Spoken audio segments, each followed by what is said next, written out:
నమస్తే అండి, my name is JND Ravikumar. Welcome to my channel.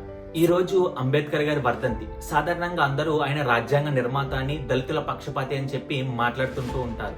అవన్నీ నిజమే. కానీ ఈ రోజు మన పుస్తకాల్లో చెప్పనిది, చరిత్ర పుటల్లో దాగి ఉన్నటువంటి 3 రహస్యాల్ని మీతో నేను పంచుకోదలుచుకున్నాను. ఇవి విన్నాక మీకే అర్థమవుతుంది ఆయన ఒక కులానికి మాత్రమే నాయకుడు కాదు, మన దేశం గర్వించదగ్గ గొప్ప మేధావి అని. మొదటిది, మనందరికీ ఆయన ఒక గొప్ప లాయర్గా మాత్రమే తెలుసు. కానీ మనలో ఎంతమందికి ఆయన ఒక ఆర్థికవేత్తగా తెలుసు? ఆ రోజుల్లో భారతీయులు చదువుకోవడమే కష్టమైనటువంటి పరిస్థితుల్లో కొలంబియా మరియు లండన్ స్కూల్ ఆఫ్ ఎకనామిక్స్ నుంచి 2 డాక్టరేట్లు పొందినటువంటి గొప్ప మేధావి డాక్టర్ బిఆర్ అంబేద్కర్ గారు. ఈ రోజు మన జేబులో ఉన్న కరెన్సీ నోటు మీద reserve bank of India RBI ఉంటుంది కదా, అసలు ఆ ఆర్బీఐ స్థాపనకి బ్లూ ప్రింట్ ఇచ్చింది ఎవరో తెలుసా? సాక్షాత్తు మన అంబేద్కర్ గారే. ఆయన రాసిన ద ప్రాబ్లమ్ ఆఫ్ రూపీ అనే పుస్తకంలో ఇచ్చిన సలహాల ఆధారంగానే మిల్టన్ యంగ్ కమిషన్ ఆర్బీఐని స్థాపించింది. అంటే ఈ దేశ ఆర్థిక వ్యవస్థకు పునాది వేసింది డాక్టర్ బిఆర్ అంబేద్కర్ గారు. ఇక రెండో విషయం, ఈ రోజు మీరు ఆఫీసుల్లోనో ఫ్యాక్టరీలోనో కేవలం 8 గంటలే పనిచేస్తున్నారా? అయితే ఆ క్రెడిట్ ఇవ్వాల్సింది ఎవరో యూనియన్ లీడర్స్ కి కాదు, మన డాక్టర్ బిఆర్ అంబేద్కర్ గారి. బ్రిటిష్ వారి హయాంలో కార్మికులు రోజుకి 12 నుంచి 14 గంటలు వెట్టి చాకరీ చేసేవారు.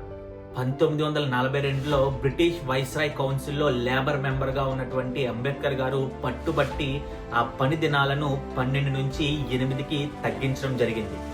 అంతేకాదు, ఈ రోజు మహిళలకు ప్రసూతి సెలవులు వస్తున్నాయన్నా, సమాన పనికి సమాన వేతనం దక్కుతుంది అన్నా కూడా దానికి క్రెడిట్ ఇవ్వాల్సింది మన డాక్టర్ బిఆర్ అంబేద్కర్ గారికి. ఆయన ఏనాడో గుర్తించారు, మనిషికి ఆర్థిక స్వేచ్ఛ లేనిదే గౌరవం దక్కదని. ఇక చివరిది, ఆయన నిజాయితీకి నిలువెత్తు నిదర్శనం.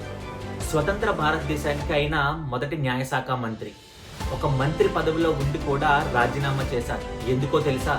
మహిళలకు ఆస్తిలో సమాన హక్కు, విడాకుల హక్కు కల్పించే హిందూ కోడ్ బిల్ పార్లమెంట్ లో తిరస్కరించబడింది. ఈ దేశంలో ఆడవాళ్లకు అన్యాయం జరుగుతుంటే నాకు ఏ పదవి అక్కర్లేదని చెప్పి తన పదవిని తృణప్రాయంగా వదిలేసినటువంటి గొప్ప నాయకుడు డాక్టర్ బిఆర్ అంబేద్కర్ గారు. దీని ద్వారా ఆయన పదవి కంటే తాను నమ్ముకున్న సిద్ధాంతమే గొప్పదని నిరూపించారు. డిసెంబర్ 6న అంబేద్కర్ గారు చనిపోయారని చెప్పి అందరూ చెప్తూ ఉంటారు, కానీ అది అబద్ధం.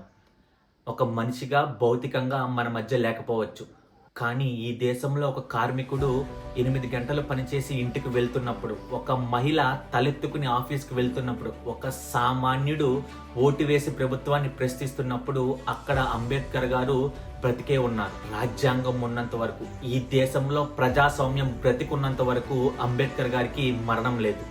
జై భీమ్, జై భారత్.